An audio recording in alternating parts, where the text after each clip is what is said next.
नमस्कार, मैं हूं दीपक तोमर। स्वागत है आपका न्यूज फर्स्ट की खास पेशकश राजपथ में। आज का हमारा मुद्दा है सुनंदा का कातिल कौन। सुनंदा पुष्कर थरूर का अंत हो गया और वह दूसरे लोग चली गई, लेकिन उनके पीछे की दास्ता का अंत नहीं हुआ। करीब साल भर बाद दिल्ली पुलिस ने सुनंदा की मौत के राज को फिर से झंझोड़ दिया। कुछ नया जानने की गरज से हत्या का मुकदमा दर्ज किया गया, लेकिन अज्ञात के खिलाफ। इससे पति रहे कांग्रेस नेता शशि थरूर भी सकते में हैं। सुनंदा और थरूर की शादी 2010 में हुई थी। उस समय थरूर केंद्र सरकार में मंत्री थे और देश में ही नहीं विदेश में भी उनका खासा रसूख था। लेकिन शादी के कुछ समय बाद ही दोनों में खटपट की खबरें आने लगी थी। हालांकि थरूर लगातार इनका खंडन कर रहे थे, लेकिन 17 जनवरी 2014 को दिल्ली के 5 सितारा होटल के कमरे में सुनंदा की संदिग्ध हालत में मौत हुई तो पहली उंगली थरूर पर ही उठी। सुनंदा पुष्कर उन दिनों काफी तनाव में थी। वे पति शशि थरूर से भी कन्नी काटने लगी थी।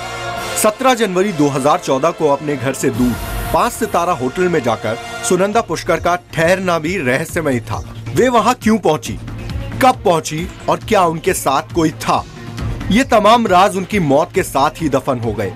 उस वक्त दवाओं के ओवरडोज को मौत की वजह बताया गया था। हालांकि तब भी सुनंदा की मौत पर कई सवाल उठे। इसके बाद उनकी विसरा रिपोर्ट को दोबारा एम्स के 3 डॉक्टरों के पास जांच के लिए भेजा गया।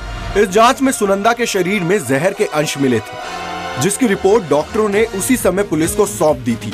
लेकिन इसका खुलासा दिल्ली पुलिस ने किया 1 साल बाद, क्योंकि क्या उस समय की कांग्रेस सरकार थरूर की ढाल बन गई थी या फिर सरकार बदलते ही दिल्ली पुलिस की बोली भी बदल गई।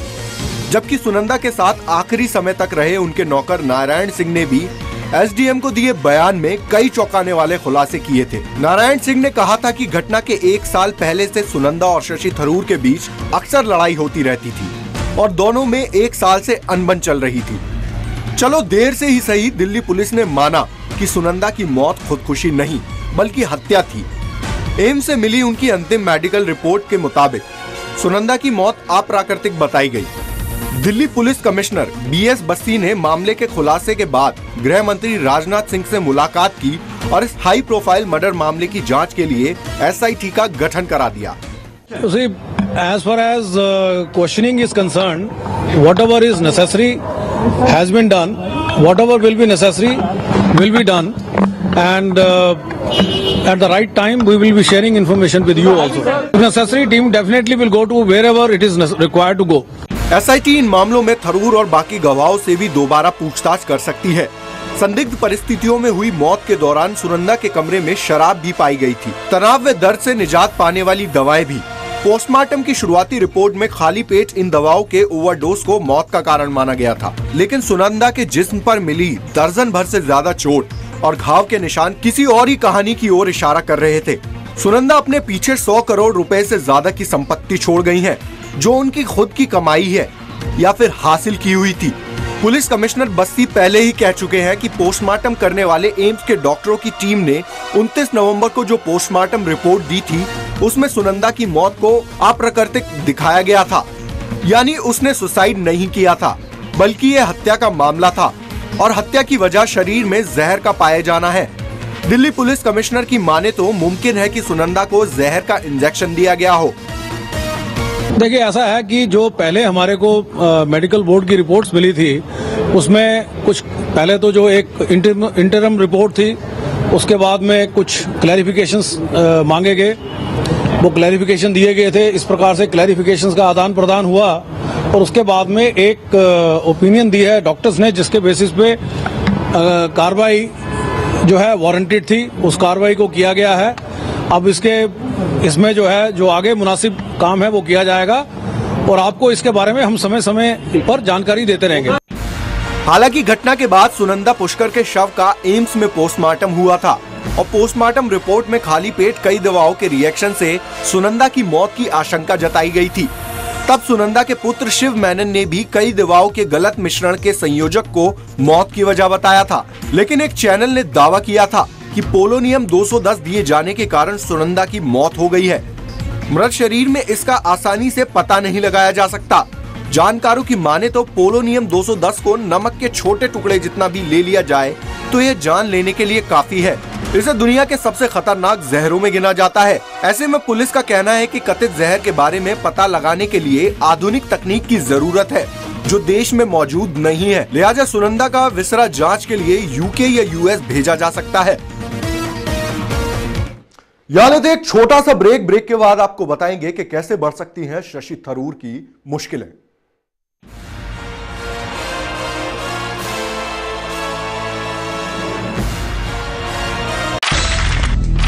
आज की खबरें, नए कल का आगाज, इनके बीच है ऐसा ख्याल जो बदलेगा देश का हाल। बीजेपी को क्या दुश्मन मानते हैं आप लोकतंत्र का? दुश्मन है, दुश्मन है, दुश्मन है लोकतंत्र का। भारत तय कर रहा है एक नया सफर। पूछेंगे हुक्मरानों से सवाल। तो आपके कहने का मतलब ये है कि भारत के भाग्य विधाता हैं आप? मैं ऐसी गलती नहीं करता। क्या मंदिर वही बनेगा? की समस्या का हम समाधान चाहते हैं और हाशिए पे जानेंगे उनसे जवाब। बीजेपी चुनावी रंग में क्या दंगों को मुद्दा बना रही है? ये हमेशा कोई न कोई मुद्दा ऐसा झूठ प्रचार करते हैं क्योंकि इनके पास बहुत जबरदस्त ताकत है। देखिए बेबाक बात डॉक्टर ललित भारद्वाज के साथ सिर्फ NewsFirst.tv पर। गिरेगा प्यादा। मैं नागपुर का हूँ। पिटेगा वजीर, क्योंकि अब होगा सामना सुलगते हुए सवाल। कई बार पार्टी छोड़ती, पार्टी से बाहर आती। राजनीति नहीं, जवाब दीजिए। ना हम हवाओं के खिलाफ हैं और ना हवा हमारे खिलाफ है। दरअसल हम बिगड़ी हुई व्यवस्था के खिलाफ हैं। क्यों कई दिनों तक चूल्हे रोए? क्यों कई दिनों तक चक्कियां रही उदास? अगर गलतियां औरों की थी तो फिर जुम्मन का घर क्यों जला? इसलिए हम लाना चाहते हैं इनकलाब, ताकि आप हो जाएं आबाद। ये नजरिया है देश बदलने का। आइए हमारे साथ और देखिए NewsFirst.tv, सबसे पहले आप तक।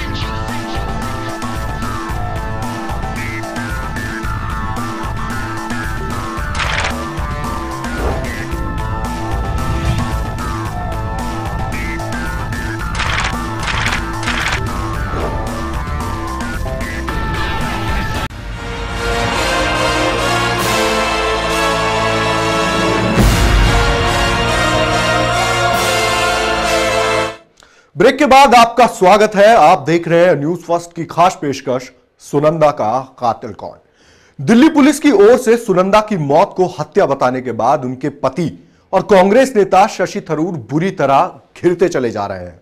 पुलिस जहां उनसे पूछताछ की तैयारी कर रही है, वहीं पॉलिटिकल करियर भी मुश्किलों में पड़ता दिखाई दे रहा है। मंगलवार को हत्या का केस दर्ज होने के बाद थरूर के लोकसभा से इस्तीफा देने की मांग ने भी जोर पकड़ लिया है। इस मामले में कांग्रेस आलाकमान पर भी प्रेशर बढ़ता जा रहा है, क्योंकि घटना के वक्त थरूर कांग्रेस के नेतृत्व वाली केंद्र सरकार में मंत्री थे।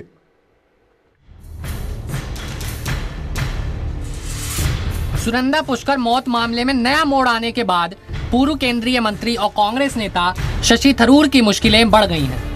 दिल्ली पुलिस ने साफ तौर पर कह दिया कि सुनंदा की मौत जहर की वजह से हुई और उसने हत्या का मामला दर्ज कर लिया है। हालांकि फिलहाल इसमें किसी को नामजद नहीं किया गया, लेकिन इतने भर से ही थरूर सकते में आ गए हैं। दूसरी ओर पुलिस इस मामले में थरूर से पूछताछ की तैयारी में है। यदि वे इसमें संलिप्त पाए गए तो उनका पॉलिटिकल करियर भी मुश्किल में पड़ सकता है। इस नए खुलासे पर शशि थरूर का कहना है कि उन्होंने सुनंदा के परिवार को तभी पूरी जानकारी दे दी थी, जिसके आधार पर ही पुलिस नतीजे तक पहुंची। लेकिन उनका आरोप है कि उन्हें पोस्टमार्टम और CFSL फॉरेंसिक रिपोर्ट नहीं सौंपी गई। मैं सुनंदा की मौत में किसी तरह की कोई साजिश नहीं मानता। मैंने पूर्व में हुई जांच में भी पूरा सहयोग दिया था।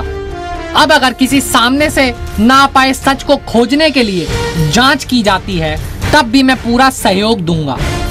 इस बीच थरूर ने मंगलवार को सरोजनी नगर थाने में दर्ज हत्या के मामले की पूरी जानकारी मांगी है। उधर खुलासे के बाद मामले पर राजनीतिक बयानबाजी भी शुरू हो गई।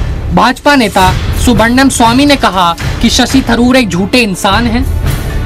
वे जितना इस बारे में बोलेंगे उतने ही फंसते चले जाएंगे। स्वामी ने इस मामले में 5 पत्रकारों राहुल कंवल, बरखा दत्त, प्रेमा शंकर देवी, सागरिका घोष और नलिनी सिंह की गवाही जरूरी बताई।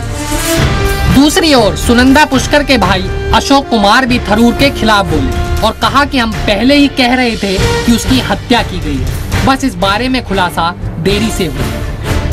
शक तो हम क्या शक कर सकते हैं, ये हमने इनके पास वो चश्मदीद गवाह भी है एक जो होटल में काम करता है। हमने सुना है कि उसको होटल वालों ने निकाल ही दिया। कैसे निकाल दिया उसको पकड़कर पूछताछ करनी चाहिए, या वो उसके सिक्योरिटी के साथ जो शशि थरूर का सिक्योरिटी था उसके साथ कौन था एक जवान और जो होटल में चला गया, अनजान व्यक्ति था वो। होटल में सारा सबूत इन्होंने मिटा लिया।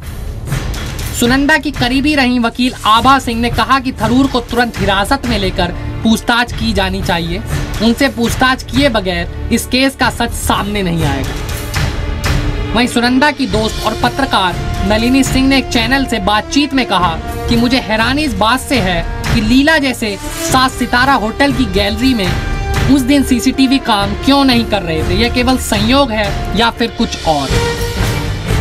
करीब 1 साल पहले सुनंदा की मौत को रहस्यमय बताने वाले एम्स के डॉक्टर सुधीर गुप्ता ने भी बुधवार को कहा कि एम्स के मेडिकल बोर्ड की जिस फाइनल रिपोर्ट में हत्या की पुष्टि की गई उसमें मैं अकेला नहीं था बल्कि 3 अन्य डॉक्टर भी थे। उन्होंने एक प्रोफेशनल के तौर पर ऑटोप्सी रिपोर्ट तैयार की थी। गुप्ता देश के मशहूर फॉरेंसिक एक्सपर्ट हैं। वहीं कांग्रेस नेता अभिषेक मनु सिंघवी का कहना था कि कांग्रेस इस मामले को सनसनीखेज नहीं बनाना चाहती। अभी केवल केस दर्ज किया गया है, वह भी अज्ञात लोगों के खिलाफ। वहीं राशिद अल्वी ने कहा कि एफआईआर 1 साल बाद दर्ज हो रही है, पुलिस को निष्पक्ष होकर जांच करनी चाहिए।